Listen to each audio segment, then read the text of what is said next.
Hello and welcome back to All In Driving. Today is going to be part 2 of my 3-part series to get you ready for the 2024 Formula One season. In this one, we're just going to talk about drivers. Who's at the top, who's at the bottom.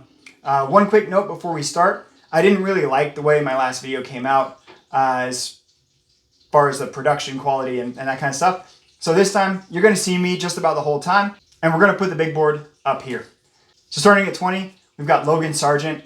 I think he's working his way into being a better driver.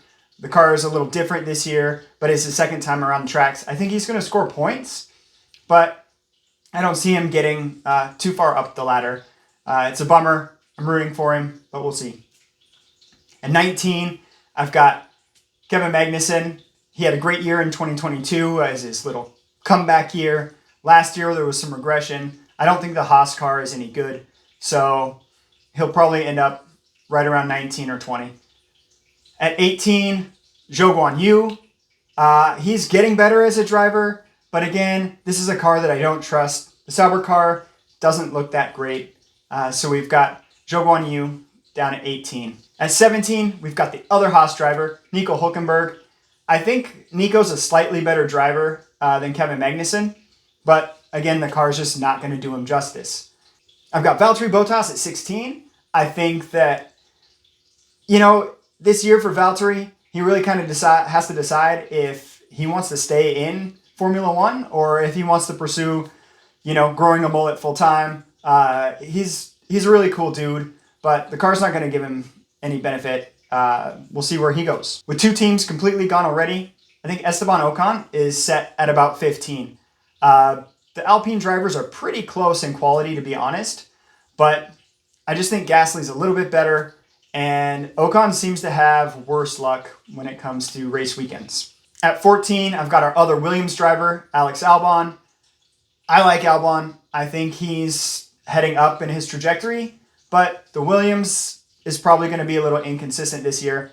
It's looking pretty good right now. We'll see a couple races down the road how it's faring in that bottom of the pack. At 13, I've got our other Alpine driver, Pierre Gasly.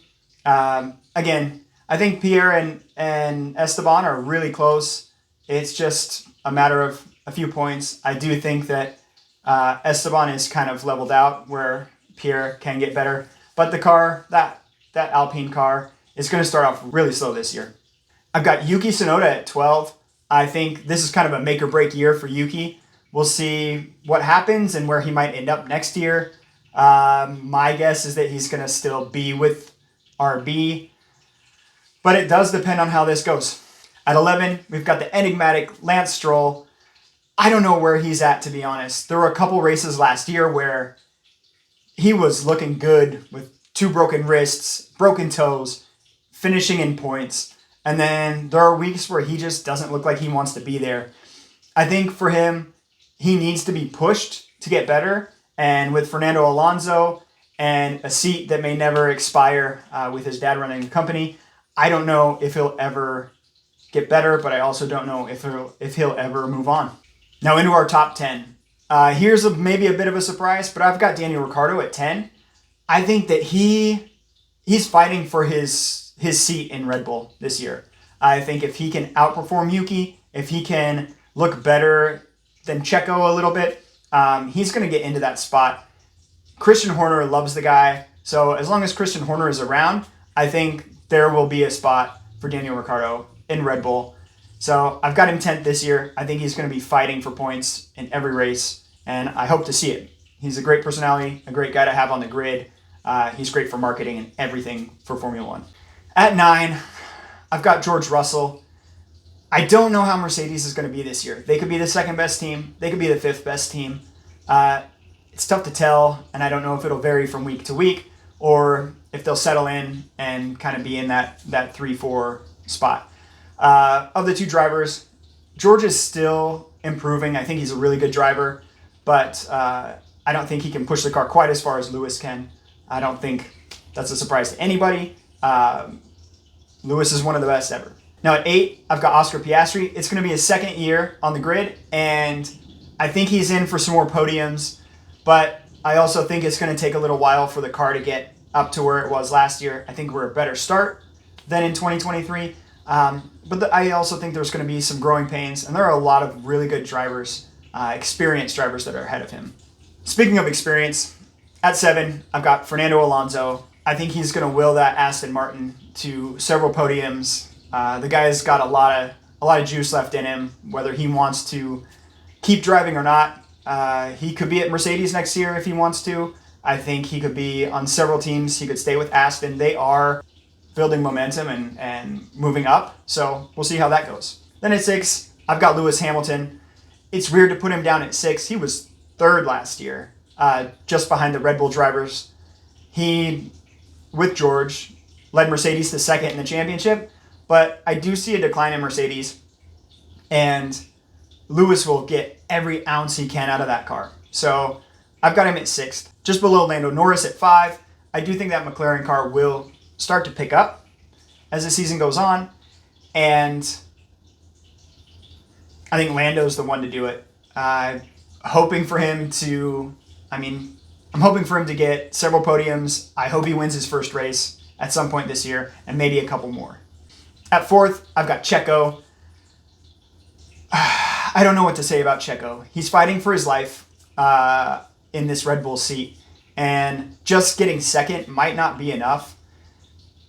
Sitting next to Max is never an easy proposition, and I do think Christian Horner is looking for a way to get Daniel Ricciardo in. Whether Helmut Marko is up for that or not, I think Christian Horner is going to be pushing for it. So if Checo can perform and be fighting for first place, or have significant number of poles and then end up 1st, 2nd, only behind Max, then he may keep his seat. I think it's up to how he races, whether he keeps his seat or not. But there are several drivers gunning for that spot, so the pressure is on. In 3rd, I've got Carlos Sainz. I think that of the Ferrari drivers, Sainz is the more stable. If you're rating drivers out of 1 to 10, I would say he's consistently a 7.5 or an 8 on any given day, any given weekend, where Charles dips to maybe like a 6.5, but then goes up to like a 9, 9.5, and he tries a little more things, is more inconsistent. But Sainz is going to also be pushing for his F1 life this year.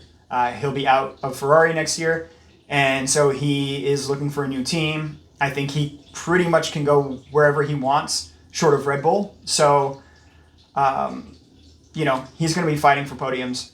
I think he'll win again this year. And that puts Charles at 2. When Charles is on form, I think he's almost as good as Max.